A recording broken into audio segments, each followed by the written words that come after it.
नमस्कार दोस्तों, स्वागत है आप सभी का। और आज इस वीडियो में हम बात करने वाले हैं अस्तालिन इन्हेलर के बारे में। इस वीडियो में हम समझेंगे कि अस्तालिन इन्हेलर के क्या यूज़ हैं, क्या साइड इफ़ेक्ट हैं, क्या प्रिकॉशन रखनी है और अस्तालिन इन्हेलर को कैसे यूज़ किया जाता है, इसके बारे में इस वीडियो में आपको जानकारी मिलेगी। तो चलिए वीडियो को हम शुरू करते हैं।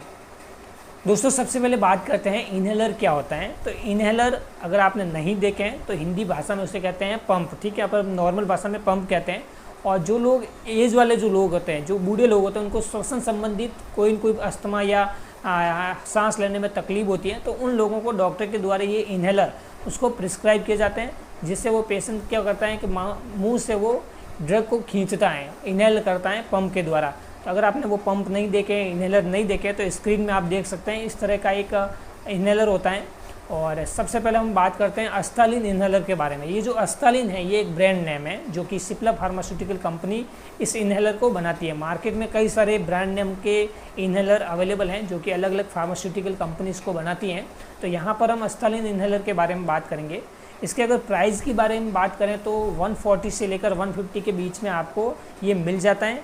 और इसके कंपोजिशन की बात करें, इसमें क्या मिला होता है, तो इसमें एक साल्ब्यूटामॉल ड्रग होती है, जो कि एक ब्रोंकियोडायलेटर ड्रग है, इसमें ये मिली होती है। ठीक है दोस्तों, जब भी आप इसका इन्हेलर का बॉक्स खोलोगे तो उसमें आपको डोज डिवाइस मिलेगी। तो एक तो इन्हेलर मिलेगा, पंप मिलेगा, और इसके साथ में एक वायल मिलेगी, एक बोतल मिलेगी, जिसमें साल्ब्यूटामॉल ड्रग होती है। ठीक है, तो ये जो इन्हेलर हैं उसमें एक तो बॉडी पार्ट होता है, एक माउथ पीस होता है।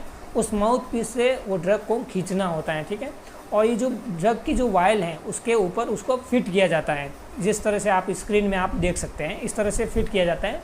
और अब हम बात करते हैं इसके यूज़ के बारे में कि अस्तालिन इन्हेलर कहाँ पे यूज़ किया जाता है।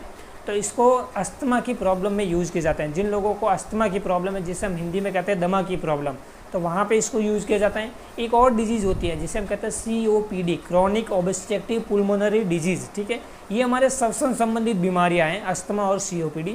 तो इन बीमारियों में अस्तालिन इन्हेलर को यूज़ किया जाता है। अब हम बात करते हैं अस्तालिन इन्हेलर को कैसे यूज़ किया जाता है, कैसे इसको यूज़ करना है।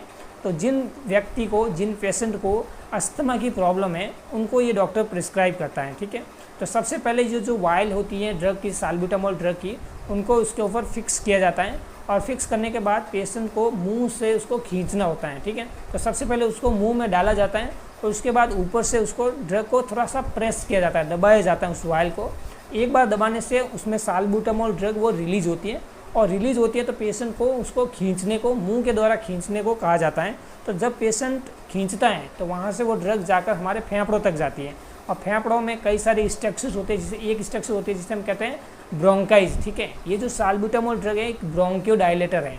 तो ये जो हमारी जो फेफड़ों में जो ब्रोंकाइज होती है, ब्रोंक्यूल्स होते हैं, उनको ये रिलैक्स करती है। इनकी जो स्मूथ मसल्स हैं उनको रिलैक्स करती हैं।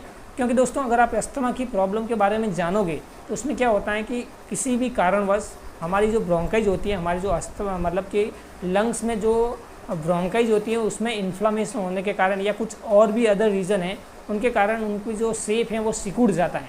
ये जो ब्रोंकाई का जो शेप होता है वो इस तरह के होता है। ठीक है, तो किसी भी इन्फ्लामेशन के कारण अगर में इसमें सिकुड़न होगा तो इस तरह की होती है, जिससे पेशेंट सही से सांस नहीं ले पाता है। ठीक है, क्योंकि एयर का जो है वो ट्रांसफ़र नहीं हो पाएगा, जिससे पेशेंट को सांस लेने में तकलीफ होगी। ठीक है, तो जब भी पेशेंट उस पंप को एक बार लेगा, वहाँ से वो जो साल्ब्यूटामॉल ड्रग वहाँ से रिलीज़ होगी तो लंग्स के होते हुए उनकी ब्रोंकाइज तक पहुँचेगी।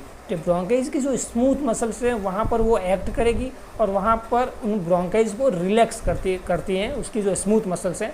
जब भी वो रिलैक्स करेगी तो इस तरह का वापस शेप हो जाता है, जिससे पेशेंट को ईजीली जो है वो सांस ले पाता है।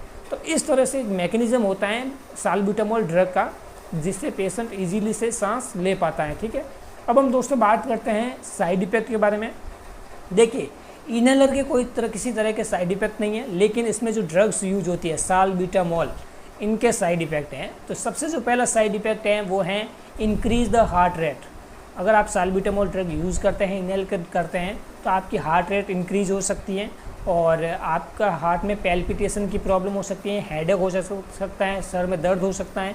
और एक और प्रॉब्लम होती है ट्रिमर में क्या होता है कि पेशेंट के जो हाथ हैं, पाँव हैं, फेस हैं, वो कंपन करना शुरू करेगा, वाइब्रेट करेगा, हिले मतलब कि मूवमेंट करेगा, ठीक है।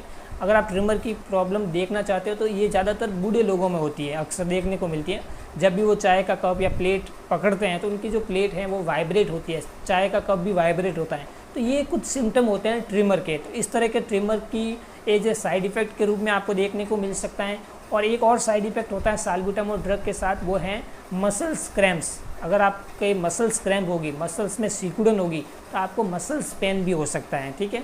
और नोजिया वॉमिटिंग की प्रॉब्लम आपको हो सकती है। तो ये कुछ साइड इफ़ेक्ट हैं जो कि साल्ब्यूटामॉल ड्रग के साथ देखे गए हैं। दोस्तों अभी हम बात करते हैं प्रिकॉशन के बारे में कि एस्टालिन इन्हेलर के साथ किन बातों का आपको ध्यान रखना है। तो सबसे जो पहली बात है वो है बच्चों से इन्हेलर को दूर रखना है। और जो महिलाएं लैक्टेटिंग महिलाएं हैं, बच्चों को दूध पिलाने वाली महिलाएं हैं या प्रेग्नेंट महिलाएं हैं, उनको अपने डॉक्टर एंड फार्मासिस्ट के अंडर में ही इस पंप को यूज़ करना है।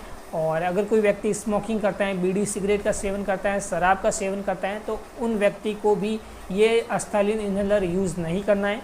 और अगर किसी व्यक्ति को हाई बीपी की प्रॉब्लम है या डायबिटीज़ की प्रॉब्लम है तो उन लोगों को भी इस एस्टालिन इन्हेलर को यूज़ नहीं करना है, अपने डॉक्टर एंड फार्मासिस्ट के अंडर में ही इसको यूज़ करना है, ठीक है। क्योंकि ये हमारे ब्लड शुगर लेवल को भी इंक्रीज़ करता है और हमारी हार्ट रेट को भी इंक्रीज़ करता है। तो कहीं ना कहीं आपको ये हार्ट वाले पेशेंट और डायबिटीज़ वाले पेशेंट के लिए ये घातक साबित हो सकता है, ठीक है। तो ये कुछ प्रिकॉशन थे जो कि आपको ध्यान रखना है। तो दोस्तों आशा करता हूँ कि आपको एस्टालिन इन्हेलर के बारे में एक बेसिक नॉलेज मिली होगी। अगर वीडियो पसंद आए तो वीडियो को लाइक कीजिए। अगर आप हमारे चैनल में पहली बार हैं तो चैनल को सब्सक्राइब कीजिए। मिलेंगे एक नए वीडियो के साथ। जय हिंद, वंदे मातरम।